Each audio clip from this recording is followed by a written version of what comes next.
Bienvenue chez Microcanap, un nouveau média indépendant et gratuit. Je suis Chloé, diplômée d'une école de journalisme et fondatrice de Microcanap.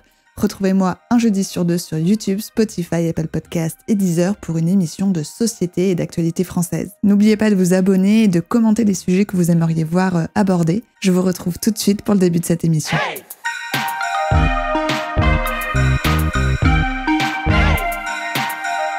Microcanap!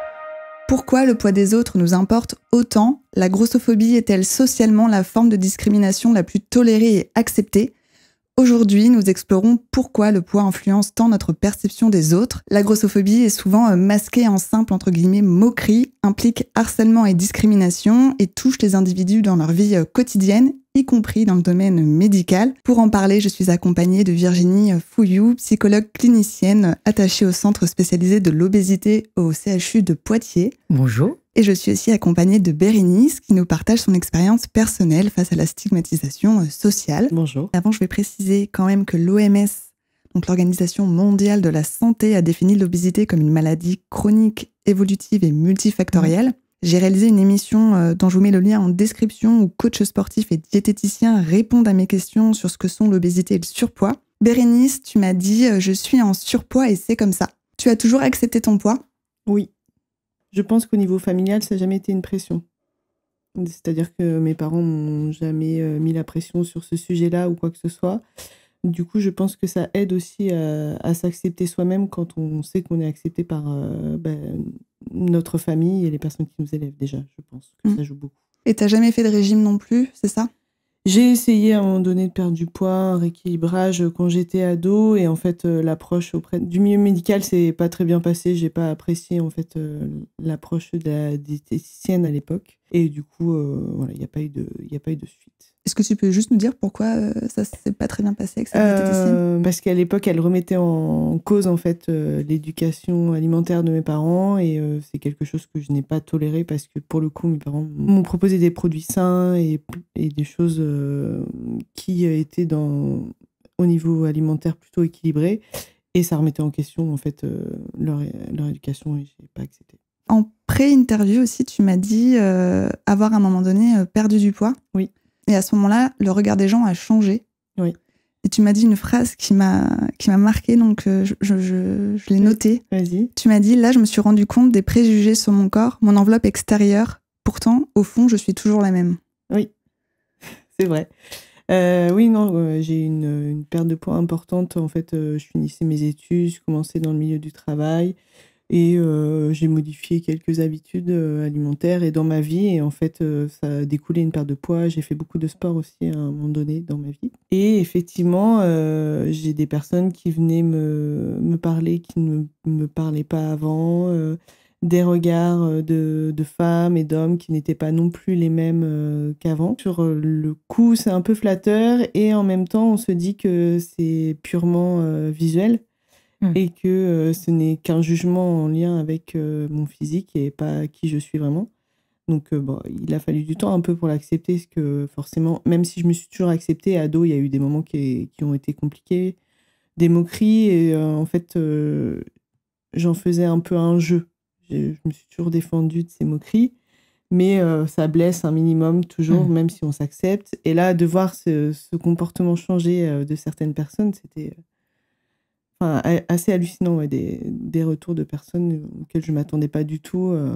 Et en fait, voilà, quand on rencontre quelqu'un, la première chose qu'on voit, c'est son physique. Et je pense que pour 90% des gens, ça conditionne la suite de la rencontre, en fait. Oui, on peut avoir des préjugés qui se greffent dès ce moment-là. Et c'est important, pour le coup, de noter que tu parvenais, toi, enfin, je me permets, tu parvenais à te sentir bien dans ce corps avant même de perdre un certain poids et que, pour le coup, alors, il y a eu cet écart de perception donc chez les autres, plus que toi-même. En tout cas, tu as perçu que ton identité ne changeait pas et ça, c'est vrai que c'est important. C'est quelque chose qu'on travaille aussi du côté de l'acceptation de soi au centre spécialisé de l'obésité notamment, où on accueille également, comme je disais en préambule, des personnes parfois en surpoids simplement, mais qui peuvent se voir aussi un peu plus avancées dans le poids. Enfin voilà, il y a aussi ce regard-là. Mais ça, je le comprends parce que pour le coup, j'ai quand même eu une période où, par exemple, au niveau de ma taille de vêtements, j'étais complètement perdue. Je surtaillais tout le temps. Il y a quand même un moment d'adaptation où il faut qu'on s'habitue à ce nouveau corps, notamment vestimentaire, qu'est-ce qui nous va, qu'est-ce qui nous va pas. Et ce fait de se voir toujours un peu plus grosse que je ne l'étais, en fait. Est-ce que ce time-lapse là qui se passe entre notre perte de poids et le moment où on réalise qu'on a perdu du poids, il est normal? Est-ce que ça intervient chez tout le monde? Alors, c'est plus ou moins accentué, mais ça dépend beaucoup, effectivement, aussi de l'environnement tel qu'on le vit, par exemple, les relations familiales, la relation à un conjoint, l'insertion dans la vie professionnelle. Enfin, il y a beaucoup de données qui interfèrent. Et c'est vrai que ça, par contre, on le voit beaucoup chez des personnes qui décident de mincir très fortement. Pour le coup, ça arrive assez souvent. Il y a un grand temps d'adaptation entre le moment où le poids, on va dire, est plus stable et la perception de soi, elle, avant de se stabiliser, effectivement, ça prend beaucoup, beaucoup de temps parce qu'il y a le regard qu'on porte sur soi, mais il y a le regard que l'on voit chez les autres aussi. Et comme tu disais très justement, si ce regard est plutôt accentué vers ah, c'est très bien comme ça ou comment tu étais avant, enfin, il y a une comparaison qui se fait qui peut être compliquée aussi à admettre. Et oui, c'est vrai que... Ah non, ça peut être enfin, le regard qu'on peut avoir sur soi-même peut être dur, en fait, si on n'est pas bien accompagné et si on n'a pas un environnement qui est sain et qui nous accompagne. Justement, Bérénice, j'avais cette question-là. Comment ton poids a influencé tes relations personnelles et ton estime personnelle?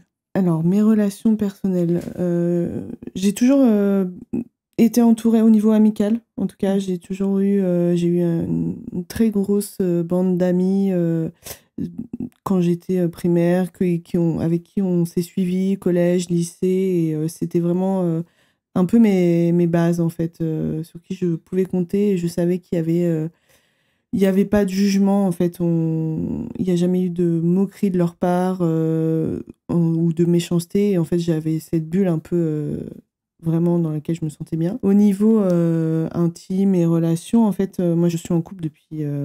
ça fait 14 ans. Ah oui, c'est long. Ouais, on s'est rencontrés assez tôt avec mon conjoint. On s'est séparés 1 an, mais voilà, on s'est rencontrés assez tôt. Et du coup, lui, ça n'a jamais été un souci pour lui, en fait. Il m'a connue, j'étais déjà en surpoids. Au début de notre relation, j'ai continué à prendre du poids, mais voilà, ça n'a jamais été un problème. Quand j'ai perdu du poids non plus. Enfin voilà, c'est pas...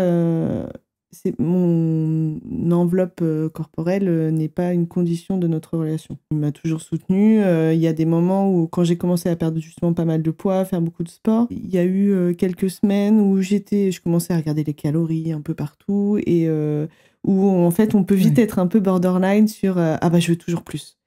Et là, justement, le fait d'être entourée, d'être avec lui, d'avoir ma famille, voilà, il m'a dit mais fais attention quand même parce que là, oui, on peut vite pencher vers autre chose. Et du coup, ça m'a beaucoup aidée, même si au final, c'est à cette période où on s'est séparés, parce que effectivement, il y a un temps d'adaptation et il y a plein de choses à revoir aussi personnellement, mais j'ai toujours été bien entourée. Et du coup, pour mon estime de moi, j'ai plutôt confiance en moi aujourd'hui. Pas dans toutes les situations, mais je me sens légitime, notamment au niveau professionnel et personnel, de pouvoir dire ce que je pense aujourd'hui. C'était pas le cas avant? Ça dépend des sphères. Au niveau professionnel, non. Enfin, ça fait maintenant 2-3 ans que je me sons vraiment à l'aise vis-à-vis du travail que je fais.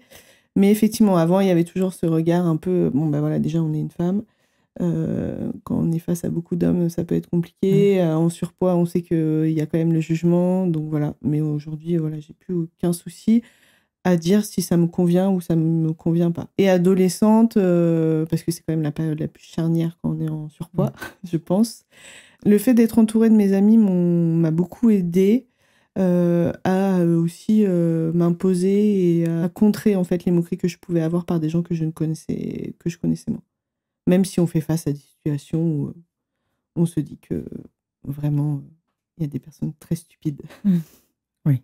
C'est souvent la méconnaissance de ce que peut représenter réellement la valeur de quelqu'un. C'est finalement considérer le corps comme un objet. Oui, tout à fait. Et là, moi, ce que j'entends depuis tout à l'heure, c'est que dans ton témoignage, tu as toujours occupé ce corps quand même comme un sujet qui fait face à certaines adversités, mais aussi à des relations plaisantes. Et ce cocon amical, il a beaucoup compté aussi pour te permettre, Bien sûr. j'imagine, de grandir dans tous les sens du terme.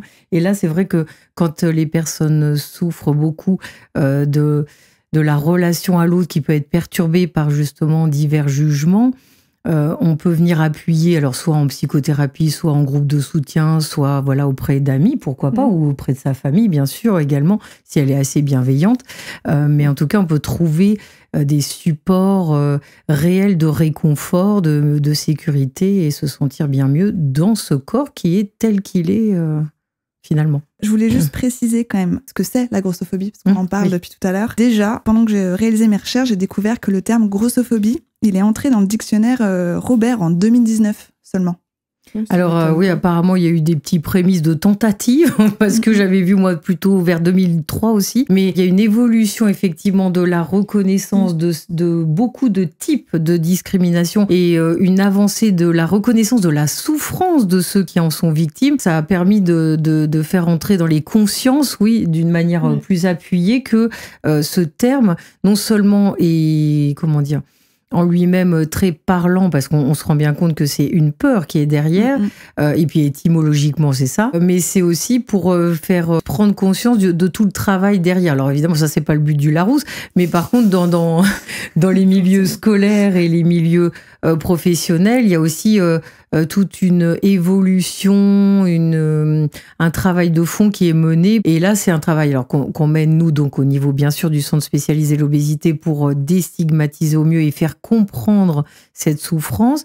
Mais il y a aussi donc tout le travail des associations et également le travail du centre de prévention des troubles musculo-squelettiques au sein du CHU, parce que du coup, il mène aussi une action pour faire sentir ce que peut être le corps d'une personne obèse, vous savez, avec toute une combinaison qu'on peut porter pour mieux se rendre compte, non seulement de la gêne que peut occasionner cette obésité, mais aussi de comment on doit aménager réellement l'accès pour s'asseoir, l'accès à un lit, le fait de se relever plus facilement, etc. Je le disais en introduction, la grossophobie peut avoir de lourdes conséquences sur la santé physique et mentale des personnes qui en sont victimes. La grossophobie, elle désigne l'ensemble des attitudes et des comportements qui stigmatisent et discriminent les personnes en surpoids et les personnes obèses. Il existe plusieurs formes de grossophobie. La grossophobie ordinaire, par des remarques, des commentaires et des attitudes inappropriées, donc c'est ce que tu décrivais tout à l'heure, Bérénice. Il y a la grossophobie systémique.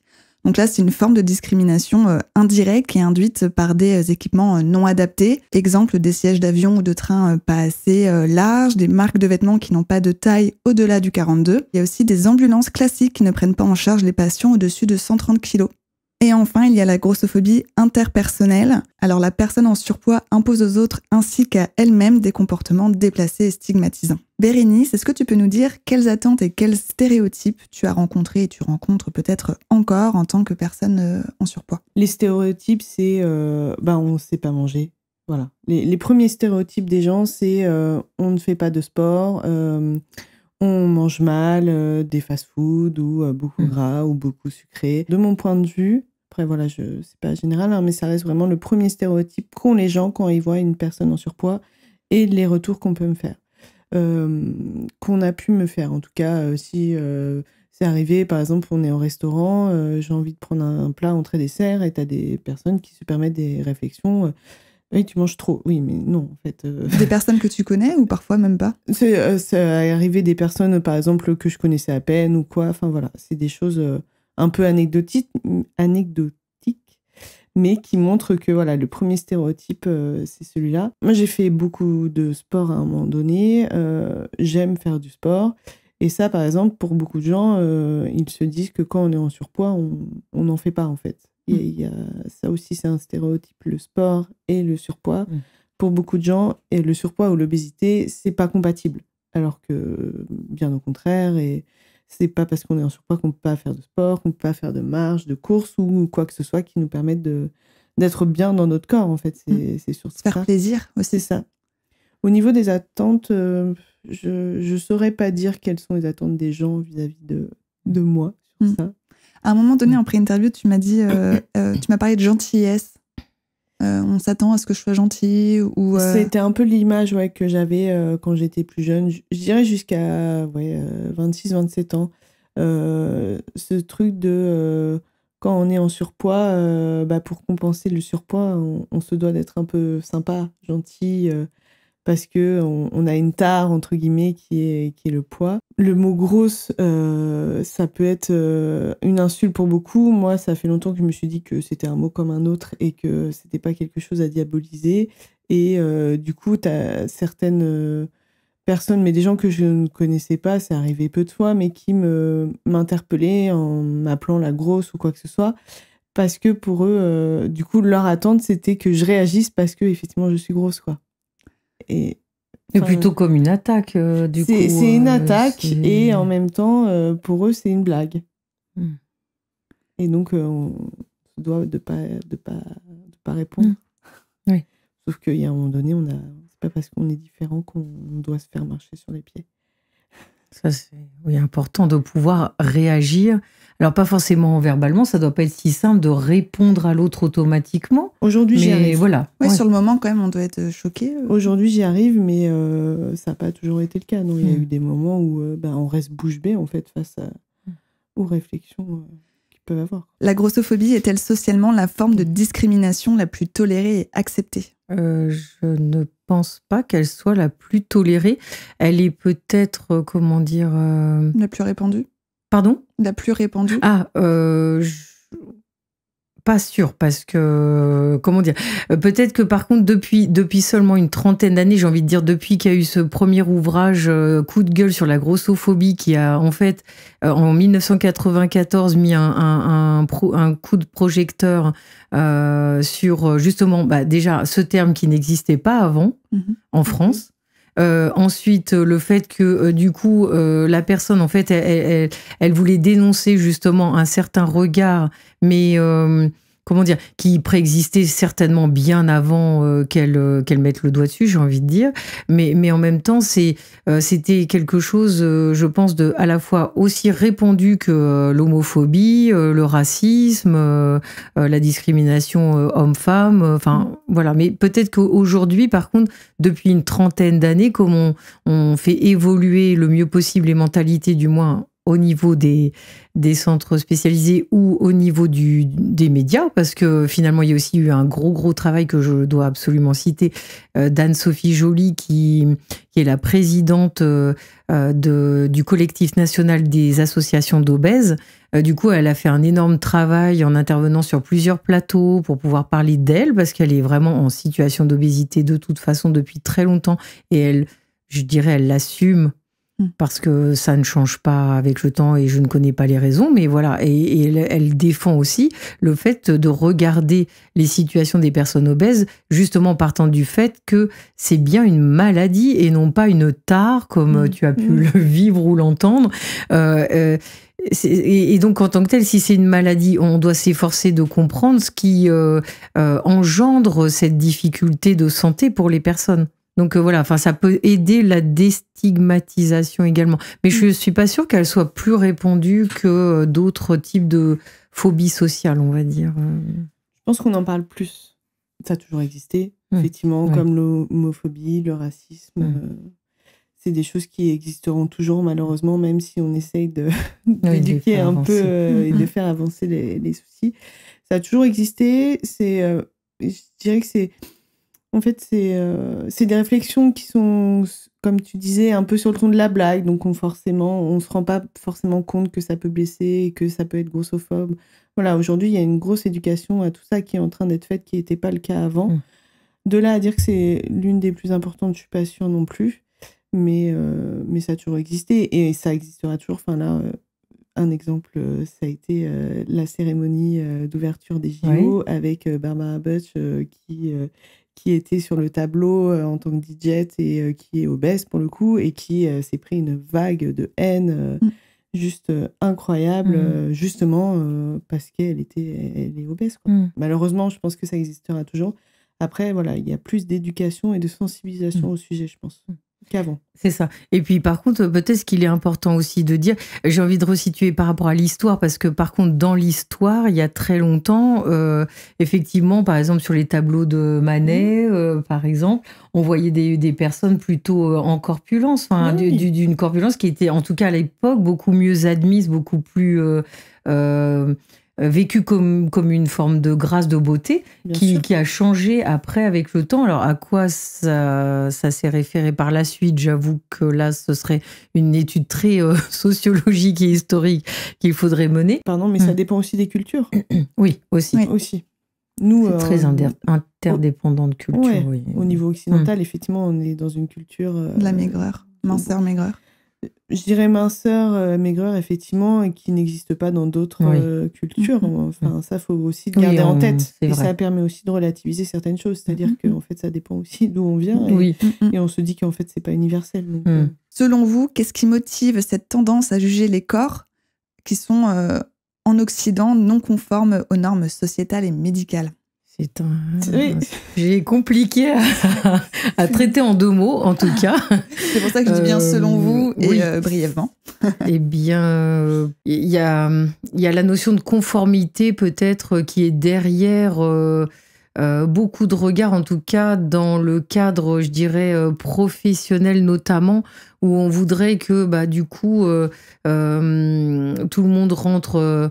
assez facilement dans certaines cases, à la fois, je veux dire, des attitudes d'implication, et peut-être on associe trop l'idée que un corps qui déborde, on va dire, voilà, serait associé, oui, à une forme de paresse. Ça, je l'ai entendu. Enfin, c'est aussi des liens qui sont faits entre, du coup, la personne se laisse aller. Enfin, selon la personne qui juge, bien sûr, mal. Mais du coup, si elle se laisse aller, elle ne va peut-être pas être aussi engagée, impliquée, motivée pour réaliser certaines tâches. C'est pas qu'au niveau physique, mais c'est au niveau aussi une façon de conceptualiser le mental de cette personne, qui n'est pas bon, bien sûr, mais d'essayer de faire que les gens se conforment à une idée de la performance, peut-être, derrière. Voilà, j'ai l'impression qu'il y a ça. Je dirais l'ignorance aussi. L'ignorance. L'ignorance du sujet. L'ignorance de la situation de la personne et des personnes qui sont dans une situation d'obésité.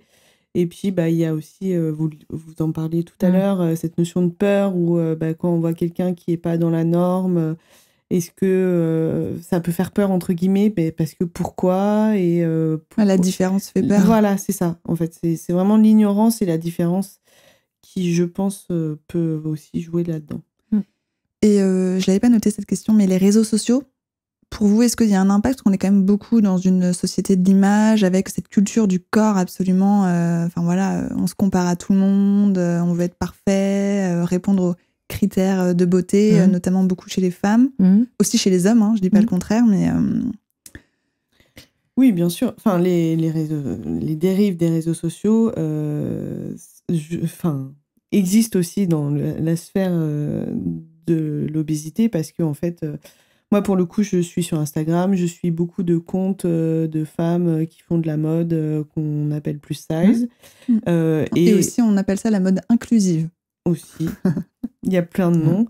Et du coup, c'est pas rare, effectivement, qu'elles se prennent des vagues de haine, parce qu'en fait, les réseaux sociaux permettent aux gens d'être anonymes et de pouvoir déverser un peu tout ce qu'ils ont envie de déverser sur d'autres personnes, sans les connaître, sans connaître la situation.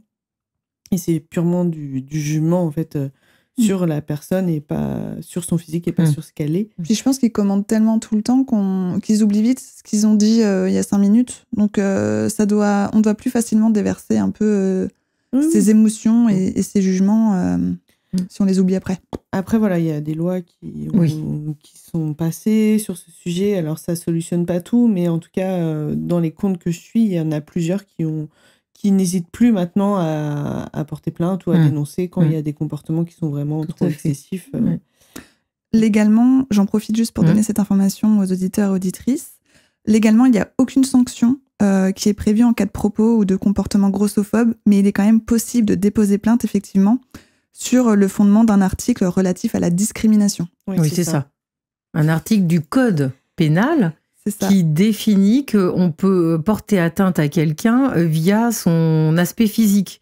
Mais par contre, effectivement, comme c'est très dur de démontrer que c'est... Admettons, vous cherchez à être recruté, vous envoyez votre CV, on voit votre photo et vous vous dites « oui, mais quand même, j'avais toutes les compétences et pour autant, j'ai pas été prise, même en entretien. » Ça, il y a eu des doutes de beaucoup de personnes, d'après ce que j'ai entendu, sur la capacité à admettre que cette personne, justement, elle a quand même un parcours professionnel tout à fait construit, tout à fait apte à répondre au poste.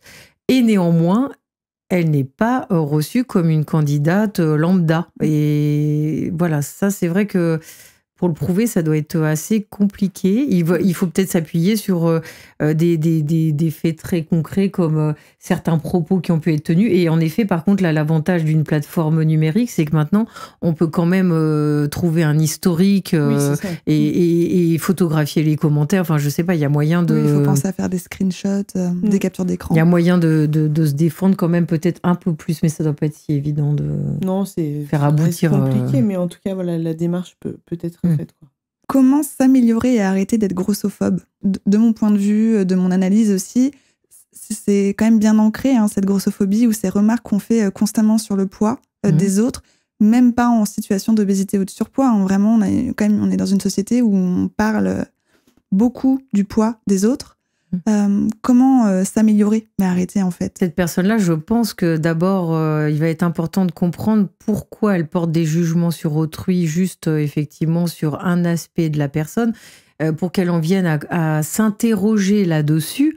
Il faut qu'elle fasse un travail aussi sur qu'est-ce que j'accepte chez moi, qu'est-ce que je n'accepte pas chez moi. Et du coup, ça laisse supposer qu'il faut quand même un minimum d'autoréflexion, d'analyse personnelle. Peut-être aller voir des spectacles, comme celui qu'avait créé Charlotte Talbot aussi il y a quelques années, qui appelait son spectacle donc Une fille ronde comme, c'est-à-dire elle-même, qui est passée par justement plein d'étapes, à l'adolescence aussi, avec grosses difficultés vis-à-vis des camarades ou même d'un instituteur. Enfin, aller voir des spectacles quand même qui peuvent peut-être faire changer le regard justement sur notamment cette personne-là qui est face à vous. Mais du coup, par induction, j'ose espérer que ça peut amener une certaine réflexion. Mais pour autant, il faut être du coup un peu sensible à ce que l'autre ressent aussi. C'est-à-dire ouvrir vers plus d'empathie. Ça, je pense que ça se travaille plutôt dans des ateliers spécifiques, animés par des psychologues ou des gens en tout cas sensibilisés à tout ça. Très souvent, les personnes ne se rendent pas compte en fait qu'elles jugent et que ça peut être insultant ou blessant les réflexions. Donc effectivement, la première chose, c'est déjà que la personne se rende compte qu'elles peuvent être blessantes. Et puis aussi, moi je me dis, ça peut être, je sais pas, si dans leur entourage, elles ont une personne qui est obèse ou quoi, ça peut être aussi discuter. Poser des questions. Poser des questions sur ce sujet avec la personne, si la personne est assez en confiance. Pour en parler, pour en discuter, pour elle donner son point de vue en fait sur ce sujet-là et arrêter d'être dans l'ignorance et dans le jugement purement... Pas avoir peur de poser des questions en fait. Moi je pense que c'est plutôt intéressant et auprès de spécialistes de la santé ou pas forcément, mais voilà, poser des questions en étant bienveillant et empathique effectivement. Oui. Tout à l'heure, on parlait de différentes sphères dans lesquelles on peut être victime de grossophobie. Ça peut être partout, en famille, à l'école, au travail, dans le secteur médical, dans les espaces publics, sur les réseaux sociaux. Bérénice, est-ce que tu as déjà été victime de grossophobie dans le secteur médical Moi, j'ai eu cette chance. Ça ne m'est jamais arrivé. J'avais un peu peur là avec ma grossesse récente qu'on me juge un peu vis-à-vis de mon poids et ça n'a pas du tout eu lieu en tout cas. Donc là-dessus, je me sens chanceuse parce que j'ai jamais eu le cas. Après voilà, je sais qu'il y a beaucoup de personnes à qui ça arrive. Il y a d'ailleurs des comptes au niveau national qui répertorient des professionnels médicaux bienveillants envers des femmes en situation d'obésité ou des hommes en situation d'obésité. Virginie, est-ce que tu constates souvent des cas de grossophobie médicale parmi tes patients ou tes patientes ?